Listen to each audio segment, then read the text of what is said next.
Hello, what is up guys, this is Kyle from KGR, and today we're going to be doing a review on Figma number 241, Sinon from Sword Art Online 2. Now I've also done an unboxing of this figure, so if you want to see that, you can either click the screen, or there'll be a link in the description so you can check that out, and if you wanted to see that, check it out, and then just come back here. So fantastic.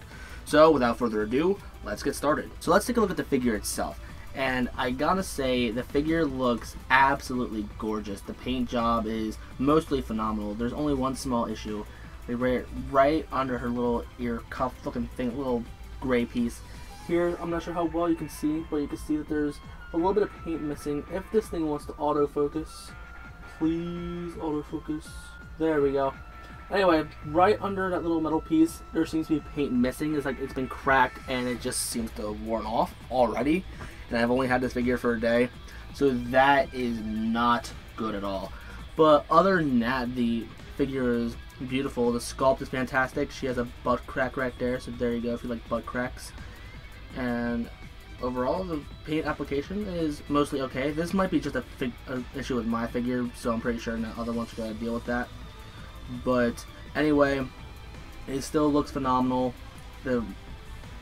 It's just pretty. I love this thing. This is an amazing figure, and now I'm even more excited for the newer Kirito from Gun Gale Online. And I gotta say, I love the sculpts of the newer Figmas, mainly because here, the Figma joints in the knees, they used to be really big and bulky and ugly, and they have recently fixed that. And I remember with Spider-Man, that was like the main issue why I did not get that figure, because the joints just looked so weird. With Link, they hit it pretty well. With Pit, I think they hit it pretty well. With Kirito, the regular version, it did not hide all that well. Even though he did have that little trench coat, the fact that when you see those giant joints, they were just really ugly, and they really slimmed it down, and I freaking love it. But you do lose a little bit of posability. Like, I don't think the leg will go as far back as it would normally, but it's still going back pretty far, and I'm really happy with that. Anyway, beautiful paint job, beautiful sculpt, and now let's go over the articulation. So for articulation, we got a universal head. It can go up, down, left, right. It can rock around very, very well. I love how Figma heads are like that. We also have a removable scarf, so if you don't want that on, you can just pop that right off, slip it off, and pop the head back on. There we go. And also, the scarf itself has 2 points of articulation, and they're universal joints, which is amazing. I love it so much. And then we got universal shoulders, so they go outwards, forwards, and backwards really well. And then we get, I want to say about 110, 120 degree bend with the Figma joint right there. And with the newer Figmas, we got universal wrists. I believe they're ball hinges. I believe that's what they're called. But they're much, much better than the older Figmas. And that's actually why I'm kind of disappointed with the Kirito Figma, because it doesn't have a joint like this. Then again, it is an older Figma, but still, I love this so much. So now I'm really, really excited for Gun Gale Kirito. Alright, so then we got a universal joint right below her boobs, and since it's right under that, they just do a really good job hiding that. And with the armor and stuff like that, it just looks absolutely beautiful. And then we got a joint right at her waist, so if you want to see her butt crack, there you go. But unfortunately, if you move it forward too much, it does kind of break the mold a little bit. Not break the mold, but like, it breaks the illusion, I guess. But still. Then we got universal legs, so they go outwards, forwards, and backwards. And this piece, I don't know how to talk. This point right here, this is kind of connected, so you do want to be a little bit careful with that. But overall, it should be okay. And again, if you bring it forward too much, it breaks the illusion. And then we already shown this, about 120, maybe 130 degree bend. I don't know. I haven't done math in forever, and I have a protractor. Anyway, and then we get universal legs, so they go forward, back, left, and right. And I'm really proud of how Figma's, well, Max Factory is able to do this with the Figma figures. They are absolutely incredible. Oh yeah, also they can turn right here, but I don't plan on turning it anytime soon. But again, they do a really good job, like hiding that illusion. That's phenomenal. I love that. You would think I'd be obsessing over her boobs, but no, I'm obsessing under her boobs. The fact that they hide it so well. So now it's time to go over the accessories. Now, like usual, when you get a Figma, you get the generic Figma stand, which actually does a very phenomenal job. And then we got the Figma lunch baggie, which I personally do not use. I just keep all my accessories in the boxes because that's just a great place to put them. Even though this is on the figure itself by default, I'm still going to count this as an accessory, and that is the scarf, which is we've already seen before. 2 extra faces, her looking to the left and smiling and blushing a little bit. And then we got another one looking to the right with her teeth gritting because she's all angry. And if you haven't seen her regular face is just her looking forward with, well, you know, I don't want to say emotionless, but just very serious. An extra back of the head, so if you want to do some sniper poses, this is mainly made for that. Her hair is a little bit shorter and just not as detailed compared to the normal back of the head, which I'll pull up right here. But it still looks very good, and again, it's just for sniper poses, so there you go. A pistol with an extended clip, a blast effect for the pistol, bang bang. Her sniper rifle, a kickstand for the sniper rifle, and the back of the gun, so if you want to have this little kickstand out, there you go. I have no idea what this is called, so consider me a noob. And 4 extra sets of hands, including her extra fists, so now she has 5 sets of hands.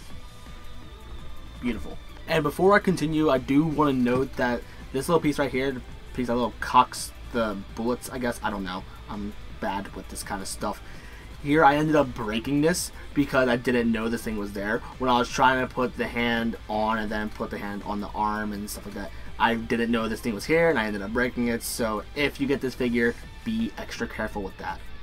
Also, this little strap thing comes off. I personally find it a little annoying, so yeah, I like to take it off.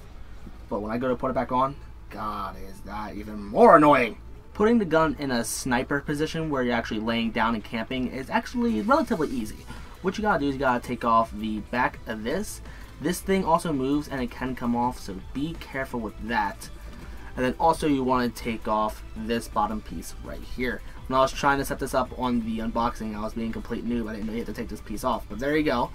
Read the instructions. It comes with every figure.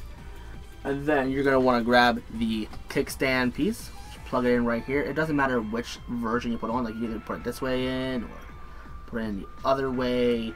It all looks the same, so it doesn't matter. Then you grab this piece, and you see there's a small hole right here. So you just plug that in right there. It may be at an angle, just slightly. So there you go.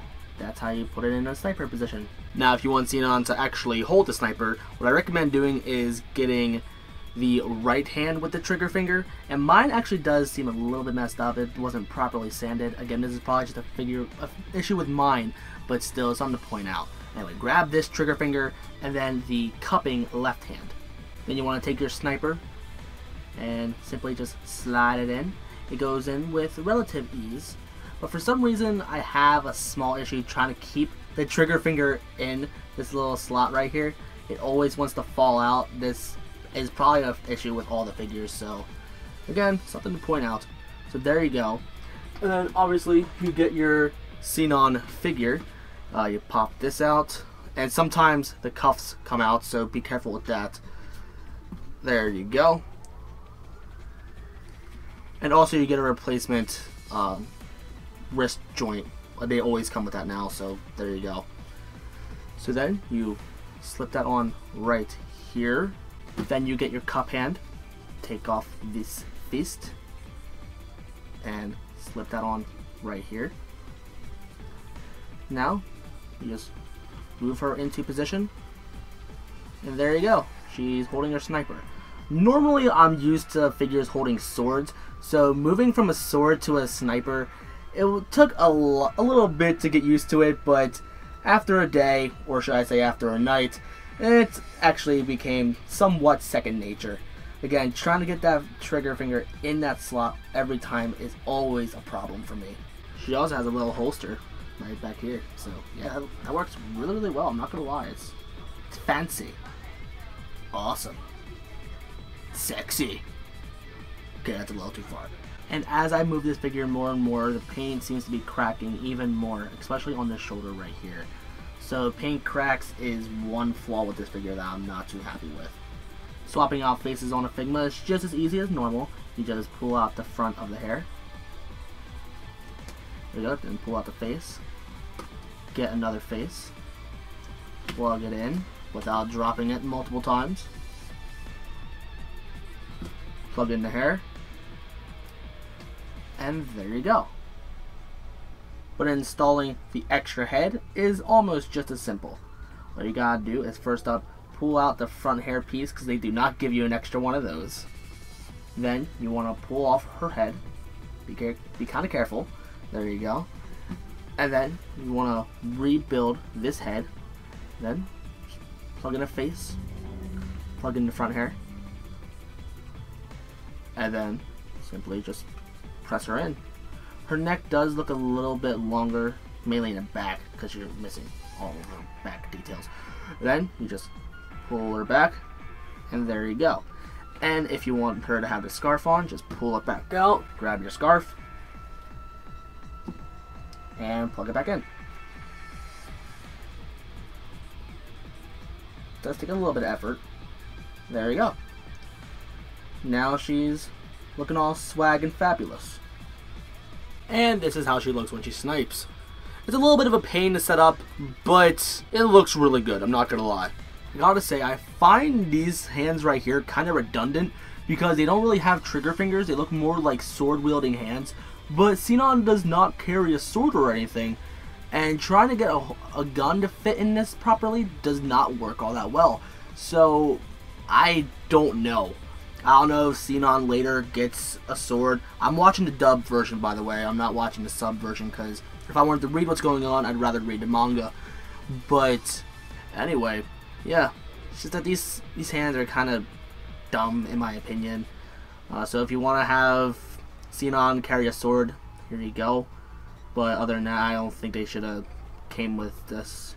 So what are my overall thoughts on this figure? Overall, I'm generally happy with this figure. It's not too fragile. There's not too much wrong with it. There are a few things that do upset me, like the paint cracks, and sometimes when I take off this hand, this cuff wants to come off a lot too, and when I pull it off, the joint usually stays inside the hand. But overall, that might just be an issue with mine, but if you suffer through it too, then, well, that kind of sucks. But overall, there's not too much I'm not happy with. The only thing I'm not really happy with is the fact that it's going for $80 or $90 on Amazon and eBay. Now, normally I would pay about $60, maybe $50 for these figures, but I don't want to pay upwards to $80 for this figure. Well, luckily, I got mine for about $63, and I think the price just went down to $62 on this one seller that I got it from, and normally when I see it for that low, I'm like, maybe fake, especially if it's coming from China. But this one came from Australia, and it is a legitimate figure. This guy only has a few of them left, so link will be in the description so you can try to order that. Please act fast because these guys are going for $90 on Amazon now, and I would not pay that much for this figure. As much as I want to have the full set, always pre-order them as soon as they become on pre-order, so then you don't have to pay too many ridiculous scalper prices or anything like that. So overall, I'm really happy with it. It's just that the price is just way too high. If you ever see it for any lower, like maybe about less than $75 or less than $70, then that's the perfect time to get this figure. But if it doesn't go down, wait for a re-release. Unless you have a crap ton of cash for some dumb reason, then by all means pick up this figure. This is an amazing figure. Let me know in the comments how much do you want this figure. And that's going to be it for this video. So if you're new to the channel and you like what you saw, then don't forget to like, comment, favorite, and subscribe. And the next figure I'm going to be doing an unboxing and review of is probably either going to be Figma Sinon, SH Figuarts Yoshi, or Nendoroid Mario. Let me know in the comments which one do you want to see first. That's just going to be unboxing. Reviews, they're going to come later. But let me know in the comments which figure do you want me to unbox first, because I'm getting them all at the same time. So now it's up to you guys. So follow me on Facebook, Instagram, Twitch, and Twitter, especially Instagram, because I post pictures of these figures a lot, and you'll probably love my Instagram. But anyway, guys, I think I'll see you guys in the next one.